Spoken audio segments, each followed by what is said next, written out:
Para sa hindi nakakaalam kung ano ang introvert, ito ay isang tao na tahimik lang at masaya siyang gumugol ng oras ng mag-isa. Hindi naman sila mahiyain. Hindi porket tahimik lang ang isang tao ay mahiyain na din sila. People sometimes make a mistake of thinking that just because the person is quiet, it also means the person is shy. Pero hindi yan totoo. Ayaw lang talaga ng mga introvert na makihalubilo sa maraming tao. Kaya't napaka-importante na malaman mo ang malaking kaibahan ng introversion, shyness, at social anxiety.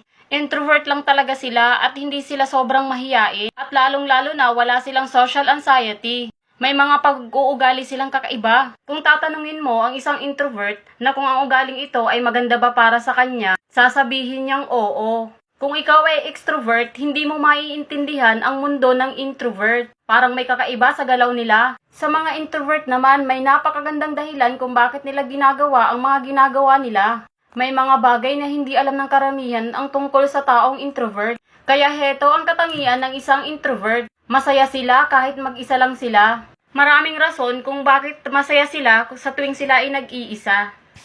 Kung tatanungin mo ang taong introvert, mas gugustuhin niya na lang magbasa ng libro kaysa makipag-inuman sa barkada. Mas pipiliin niya ang konting chat kaysa sa group chat. Ibig sabihin, they love spending time alone. Ang mga introvert kasi, pag nilagay mo sila sa gitna ng maraming tao, mai-stress yan. Madidrain yung energy nila. Madali silang mairita lalo na kapag maingay yung paligid. Ayaw nila ng disturbo lalo na pag may ginagawa sila.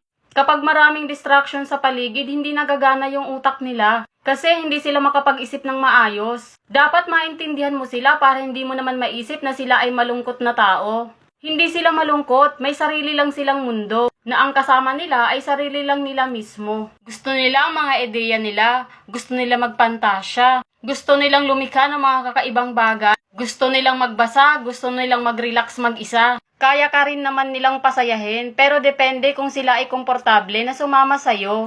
Introvert love being left alone, but they also love being with family, with friends. Yun nga lang, medyo choosy sila sa mga taong paglalaanan nila ng oras. Dahil hindi sila basta-basta nagtitiwala sa isang tao. Hindi katulad ng mga extrovert na kaya nilang makipag-usap kahit sa mga taong bago lang nilang kakilala. Sabi ko nga kanina na hindi naman mga unsocial people ang mga taong introvert. They love making friends.